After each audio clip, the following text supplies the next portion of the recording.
Breaking news Anakapalli బాణసించ ప్రమాదంలో ఉన్న క్షతగాత్రులకు చికిత్స కొనసాగుతున్నది. గాయపడిన 8 మందిలో 2 పరిస్థితి విషమంగా ఉంది. ఇప్పటికే స్పాట్ లో 5, హాస్పిటల్లో 3 మృతి చెందారు. ప్రస్తుతం నర్సీపట్నం హాస్పిటల్లో 2, కేజీహెచ్ లో 4, మెడికవర్ హాస్పిటల్లో 2 ట్రీట్మెంట్ కొనసాగుతోంది. 2 పరిస్థితి విషమించడంతో సూపర్ స్పెషాలిటీ హాస్పిటల్ కి తరలించారు. నర్సీపట్నంలో 6, అనకాపల్లిలో 2 మృతదేహాలకు పోస్ట్ మార్టం పూర్తి చేసి బంధువులకు మృతదేహాలను అప్పగించారు.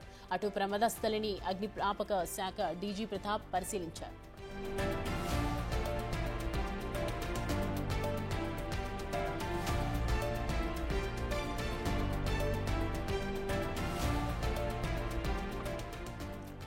అనకాపల్లి బాణసించ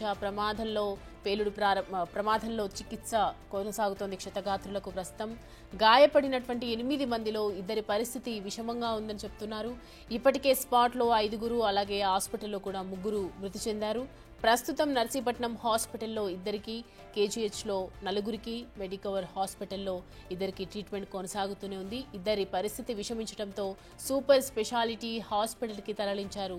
నర్సీపట్నంలో 6, అనకాపల్లిలో 2 మృతదేహాలకు పోస్టుమార్టం కూడా పూర్తి చేసి బంధువులకు మృతదేహాలను అప్పగించారు అధికారులు. అయితే అటు ప్రమాద స్థలాన్ని పరిశీలించారు అగ్నిమాపక డీజీ ప్రతాప్.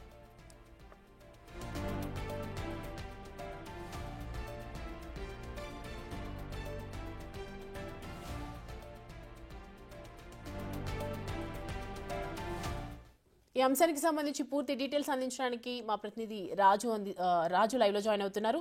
రాజు, ప్రెసెంట్ పరిస్థితులు ఏ విధంగా ఉన్నాయి? 2 పోస్ట్ మార్టం కూడా చేసి అప్పగించినట్లుగా తెలుస్తోంది. అండ్ ఇంకా ఇన్వెస్టిగేషన్ ఎలా జరుగుతోంది? మొత్తం 8 మందికి సంబంధించినటువంటి మృతులకు పోస్ట్ మార్టం నిర్వహించి బంధువులకైతే అప్పగించారు. మిగిలిన 7గురిలో 3 ప్రస్తుతం నర్సీపట్నం ఆసుపత్రిలోను, తర్వాత 2 అటు మెడికవర్లోను, మిగిలినటువంటి వాళ్ళు విశాఖ కేజీహెచ్లో చికిత్స పొందుతున్నారు. ఇన్వెస్టిగేషన్కి సంబంధించి ప్రస్తుతం అనేది మన విజువల్లో కూడా చూడొచ్చు. ఫైర్ డీజీ మాతిరెడ్డి ప్రతాప్ ప్రస్తుతం మొత్తం అంతా కూడా పరిశీలన చేస్తున్నటువంటిది అయితే మనం విజువల్లో కూడా చూడొచ్చు. అంటే ఉదయాన్నే ఇక్కడికి వచ్చినటువంటి ఫైర్ డీజీ మొత్తం ఈ ఫైర్ జరగడానికి గల కారణాలను స్థానికంగా ఉన్నటువంటి ఫైర్ వర్క్స్ చేసే యజమానులను పిలిపించి వాళ్లతో మొత్తం వివరాలు కూడా అడిగి తెలుసుకుంటున్నారు. అంటే ఖచ్చితంగా ఫైర్ ప్రికాషన్స్కి సంబంధించి ఏమేమి ఉంటాయి, ఎలాంటివి తీసుకోవాలనేది కూడా, ఎలాంటి జాగ్రత్తలు తీసుకోవాలనేది పోలీసులకు సంబంధించి, ఫైర్కి సంబంధించి, రెవెన్యూకి సంబంధించి కొన్ని లెక్కలు ప్రికాషన్స్ ఉంటే వాటన్నింటినీ పోలీసుల లెక్క ప్రకారం కాకుండా వీళ్ళు అంటే ఈ ఫైర్ వర్క్స్ చేసేవాళ్ళు ఎట్లాంటివి యూజ్ చేస్తారనే వాటిని కూడా క్షుణ్ణంగా అడిగి తెలుసుకుంటున్నటువంటిది ఉంది. ఎందుకంటే ప్రతిదాన్ని అక్కడ 5 డీజీ మాతిరెడ్డి ప్రతాప్తో పాటుగా ఎదురుగా ఉన్నటువంటి వ్యక్తి మరొక ఫైర్ వర్క్స్ చేసేటువంటి వ్యక్తి అతని దగ్గర ఉన్నటువంటి వివరాలు అయితే తీసుకుంటున్నటువంటిది మనం చూడొచ్చు. మొత్తం సంఘటన జరిగినటువంటి ప్రాంతాన్ని అంతా కూడా పరిశీలించినటువంటి 5 డీజీ వివరాలు అడిగి తెచ్చుకున్నారు. ఎందుకంటే ఈ ప్రమాదం జరగడానికి గల కారణాలు ఇప్పటి వరకు తెలియదు. ఎన్ని వచ్చినా అదే వాళ్ళందరూ నమూనాలు సేకరించినటువంటి నమూనాలన్నింటినీ కూడా ప్రస్తుతం ల్యాబ్కి తీసుకెళ్లాలి, టెస్ట్ చేయాలి. దీనికి సంబంధించి ఒక రిపోర్ట్ తయారు చేయాలి.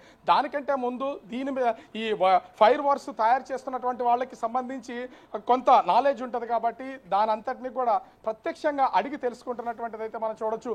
మొత్తం ప్రమాదం జరిగినటువంటి ప్లేస్లో ఎక్కడెక్కడ లోతుగా గుంతలు పడ్డాయి, గోడలు విరిగిపోవడానికి గల కారణాలు ఏంటి, వీటన్నింటినీ కూడా 5 డీజీ మాతిరెడ్డి ప్రతాప్ మొత్తం అంతా కూడా పరిశీలన అయితే చేస్తున్నటువంటిది అయితే ఉంది. ఇప్పటికే చాలా వరకు మిగిలి ఉన్నటువంటి ఎక్స్ప్లోజివ్స్ అన్నింటినీ ఫైర్ అండ్ పోలీస్ అధికారులు ఇప్పటికే వాటన్నింటినీ కూడా పూర్తిగా డిస్పోజ్ చేస్తున్నటువంటిది అయితే ఉంది. ఇక్కడికి వచ్చి అంటే ఇప్పటికే రాష్ట్ర ముఖ్యమంత్రి చంద్రబాబు, అదేవిధంగా హోంమంత్రి వీటికి సంబంధించి సమగ్రమైనటువంటి నివేదిక ప్రమాదానికి సంబంధించి ఇవ్వాలని కోరినటువంటి నేపథ్యంలో క్షుణ్ణంగా ప్రతి దాన్ని కూడా పరిశీలన చేస్తున్నటువంటి పరిస్థితి కనిపిస్తుంది. ఎక్కడికక్కడ మాడిపోయినటువంటి చెట్లు, ఎందుకంటే నిన్న మనము ఆ లైవ్ లో కూడా చూపించాం, చాలా వరకు పెంపుడు కోళ్ళని వాటిని ఇనుప కంచెల్లో సెక్యూరిటీగా ఉంటాయని ఉంచినటువంటి వాటిలో చనిపోయినటువంటి ప్రతి దాన్ని ఎక్కడెక్కడికి ఈ మంటలు వ్యాపించాయి, ఎంత హైట్కి వెళ్ళాయి, ఇది పేలిపోవడానికి గల కారణాలు ఏంటనే కోణంలో కూడా ఇప్పుడు 5 డీజీ అయితే మొత్తం అన్నింటిని కూడా వాళ్ళు పరిశీలిస్తున్నటువంటిది అయితే ఉంది. సార్, అసలు ఇవన్నీ చేస్తున్నారు కదా, ఏమైనా చెప్పగలరా, ఏం చేస్తున్నారు ఏంటి అనేది? అంటే ఒకసారి మీరు చూస్తున్న దాన్ని బట్టి కూడా కొంతవరకు అర్థమవుతుంది కదా. తెలుసుకున్న తర్వాత అంటే ఇప్పుడు పూర్తిగా సమాచారం సేకరించిన తర్వాత ఇలాంటి జరగకుండా ఉండాలంటే మనం ఏం చేయాలి? అనేది ప్రశ్న. అంటే సహజంగా పోలీసుల వైపు నుంచి మీ ఇన్వెస్టిగేషన్ ఉంటుంది, కానీ కొత్తగా మీరు యజమానులు తీసుకొచ్చి వాళ్ళ ద్వారా కూడా తెలుసుకుంటున్నారు. అంటే దీంట్లో కొత్త కూడా ఏమైనా తెలుస్తుందా? ఇతను 50 సంవత్సరాల నుంచి ఫ్యాక్టరీ నడుపుతున్నాడు అండి ఇక్కడ. నేను ఆయన ఫ్యాక్టరీ కూడా చూద్దాం అనుకున్నాను, ఎందుకంటే నడిచే ఫ్యాక్టరీని చూస్తే కూడా ఇంకా మనకు అర్థమవుతుంది. వాళ్ళు ఈ కెమికల్స్ తోటి 50 సంవత్సరాల నుంచి పోరాటం చేస్తున్నారు. ఇది బ్రతుకు పోరాటం. ఈ బ్రతుకు పోరాటంలో ఇప్పటిదాకా గెలుచుకునే వస్తున్నాడు. అంటే చాలా జాగ్రత్తలు, అనుభవాలు ఉంటాయి కదా. వాళ్ళకి ఉన్న నాలెడ్జ్ మాకు ఉండదండి. వాళ్ళ దగ్గర నుంచి మనం నేర్చుకోవాలి. నేను వాళ్ళ దగ్గరికి వస్తే ఒక స్టూడెంట్ అయిపోతా. అలా నేర్చుకుంటేనే మనం, అంతే కదండి. ఇంత అంటే 8 మంది చనిపోయారు, కానీ ఇంత భారీ ప్రమాదం జరగడానికి లోతుగా కూడా గోతులు పడిపోయినాయి, మొత్తం అన్ని కూలిపోయినాయి. అంటే ఏ స్థాయిలో ఎక్స్ప్లోజివ్స్ ఉండొచ్చు అని ఏమైనా గుర్తించారా? అంటే ఈ ఎక్స్ప్లోజివ్స్ ఏంటంటే మామూలుగా ఈ చిన్న చిన్న క్వాంటిటీలో మోతాదుల్లో ఉపయోగిస్తే మీకు టపాకాసులు అవుతాయి. అవి కొద్దిగా పెద్ద పెద్ద మోతాదుల్లో ఇక్కడ ఫ్యాక్టరీ కాబట్టి ఆటోమేటిక్గా నిల్వ ఉంటుంది కాబట్టి ఆటోమేటిక్గా అది పెద్ద ప్రమాదంలాగా సంభవించింది. ఆల్రెడీ ఇప్పటికే మీ టీమ్స్, ఎస్పెషల్లీ 5 టీమ్స్ అన్ని కూడా డిస్పోజ్ చేస్తూనే ఉన్నారు. ఎక్కడ ఉదయం నుంచి ఆర్పుతూనే ఉన్నారు, అది తీసుకొచ్చి పోస్తూనే ఉన్నారు. ఇంకా నడుస్తూనే ఉంది. మెటీరియల్ ఇంకా మెటీరియల్ ఉంది. ఇక్కడ మీరు నేను వస్తాను. అంటే ఇట్లాంటి ప్రమాదాలకు సంబంధించి ముఖ్యంగా ఫైర్ డిపార్ట్మెంట్లో ఉన్నారు కాబట్టి ఎట్లాంటి జాగ్రత్తలు తీసుకుంటే మంచిదని చెప్పగలరు సార్? అదే చూస్తున్నామండి, ఇప్పుడు ఆలోచన చేస్తున్నాము. ఇదేంటంటే ఏదో చిన్న గొట్టాలు వాటర్ పెట్టడం అవన్నిటి వల్ల సాధ్యమయ్యే పని కాదు. ఇదేంటంటే ఈ కెమికల్స్ హ్యాండిల్ చేయడంలో చాలా జాగ్రత్తగా ఉండాలి. జాగ్రత్తగా ఉండటానికి ప్రయత్నంలోనే ఓనర్ కూడా అక్కడ ఉన్నాయంటే అంతకన్నా జాగ్రత్తగా ఉంటుంది. అతను చేసి చూపిస్తున్నాడు అంటే చాలా జాగ్రత్తగానే చేశారు. అయినా కానీ ప్రమాదం జరిగింది. అయినా కానీ ప్రమాదం జరిగినప్పుడు తక్కువ మందికి ఇంజురీస్ అయ్యేటట్టు, ఇంత పెద్ద ఎత్తున మరణాలు జరగకుండా ఉండాలంటే ఏం చేయాలి అనేది క్లియర్గా స్పష్టంగా అర్థమవుతుంది అనమాట. ఇక్కడ మీ మాటల్లో ఒకటి ఉంది, చిన్న చిన్న పైప్స్ పెట్టడం కాదు, కొంచెం పెద్ద ఇట్లాంటి ఆర్డర్స్ ఇచ్చే అవకాశం ఏమైనా ఉందా? ఏ పైప్స్ పెట్టినా ఆగదండి. ఇది ఎక్స్ప్లోజన్కి వాటర్ పైప్స్కి సంబంధం లేదు. డిజైన్లో ప్రాబ్లమ్ ఉందన్నమాట ఇక్కడ. ఇప్పుడు ఈ కెమికల్స్ అనేవి ప్రమాదకరమైనవి. ఎప్పుడైనా కొద్దిగా మిస్హ్యాండిల్ చేసినా ఎక్స్ప్లోడ్ కావడానికి అవకాశం ఉంది. అవకాశం ఉన్నప్పుడు దీన్ని ఏమైనా చేయాలంటే డివైడ్ అండ్ రూల్ చేయాలన్నమాట. అంటే తక్కువ మోతాదుల్లో దూరంగా ఈ షెడ్లు పెట్టుకొని, అంటే ఒక షెడ్ ఇక్కడ ఉందనుకోండి, అది పేలిందనుకోండి, దానికి విస్తరణ అని ఉంటుందన్నమాట. ఆ పేలినప్పుడు ఎంత విస్తరణ దాకా ఇది వ్యాపిస్తుంది అనేటువంటి ఉంటుంది. దాని తర్వాత రెండో షెడ్ పెట్టుకోవాలి. అంటే దగ్గర ఉండడం వల్ల ఇంతమంది చనిపోయడానికి కారణమైంది అనుకోవచ్చు. అంతే కదా, దాంట్లో రెండో మాట లేదు. ఇప్పుడు మీకు ఎక్సెన్షియాకి ఇక్కడికి కూడా అదే కారణం అన్నమాట. ఇప్పుడు క్యూఆర్ఏ అని మోడర్న్ ఫ్యాక్టరీస్లో క్యూఆర్ఏ అని ఉంటుంది, క్వాంటిటేటివ్ రిస్క్ అనాలిసిస్ అని. అంటే ఏంటంటే ఒక చిన్నది ఏదైనా సిలిండర్ కానీ లేకపోతే ఇట్లాంటి ఎక్స్ప్లోజివ్ కానీ ఏదైనా కెమికల్ ఉన్నటువంటి డబ్బా పేలిందనుకోండి, పేలినప్పుడు అది ఎంత దూరం దాకా ఈ ఫైర్ని లేకపోతే ఈ రవ్వల్ని, ఈ ప్రమాదాన్ని విస్తరింపజేస్తుంది అనేటువంటిది ఒక పరిధి గీస్తారనమాట. అది సైంటిస్టులు చేస్తారు. చేయగలనే ఇంత రేడియస్ దాకా దీని యొక్క ప్రభావం ఉంటుంది. ఆ రేడియస్ దాకా మరొక పేలుడు పదార్థాన్ని పెట్టేటువంటి అవకాశం లేకుండా చూడాలి. ఇప్పుడు మీరు ఏమైనా అట్లాంటి చర్యలు తీసుకునే అవకాశం ఉందా? అలాంటి చర్యలు డెఫినెట్గా మేము సూచిస్తామండి. కాకపోతే అదే నేను అడుగుతున్నా, ప్రాక్టికల్గా ఎంత ఉండాలి అనేటువంటి ఆలోచన. 50 సంవత్సరాల నుంచి ఫ్యాక్టరీ నడుపుతున్నాడు. నేను సడన్గా నీకు అంత స్థలం లేదు, నీ ఫ్యాక్టరీ మూసేయమంటే కూడా అది భావ్యం కాదనమాట. కానీ దానికి ఇతనికి 3 సెంట్లు ఉందంట. నేను పోయి చూసొద్దాం అనుకుంటున్నాను. 3 సెంట్లు సరిపోదు న్యాచురల్గా మనం చెప్పేదానికి.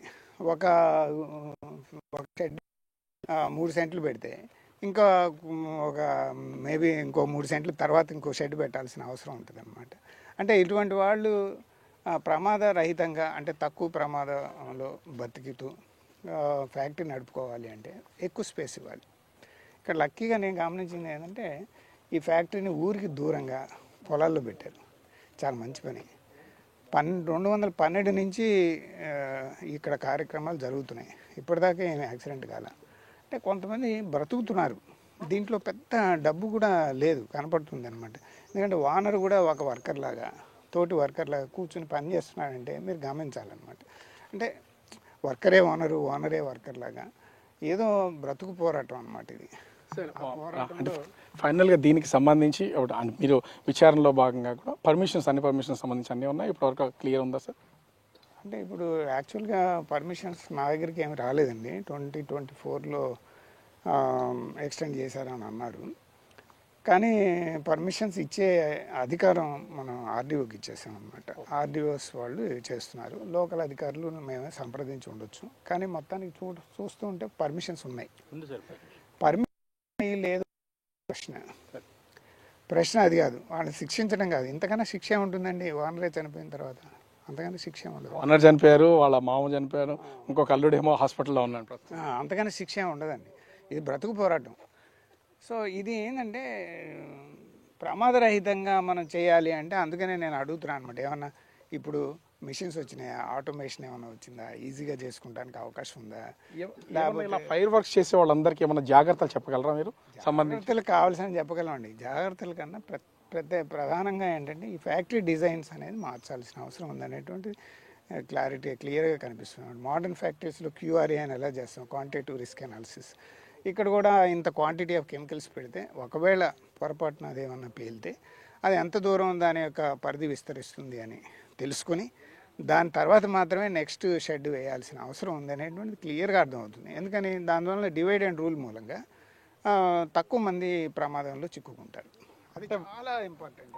అంటే ఓవరాల్గా చూస్తే ఇప్పుడు ప్రస్తుతం 5DG మాతిరెడ్డి ప్రతాప్ చెప్తున్నటువంటి వివరాల ప్రకారం ఇక్కడ పర్మిషన్స్ ఉన్నాయి. ఇంకా దీని ఓనర్స్ కూడా చనిపోయారు కాబట్టి ఇంకా వాళ్ళకి శిక్ష ఏమీ లేదు. ప్రస్తుతానికైతే దీనికి సంబంధించి పూర్తిస్థాయి దర్యాప్తు చేస్తున్నామని 5DG మాతిరెడ్డి ప్రతాప్ చెప్తున్నటువంటి పరిస్థితి కనిపిస్తోంది.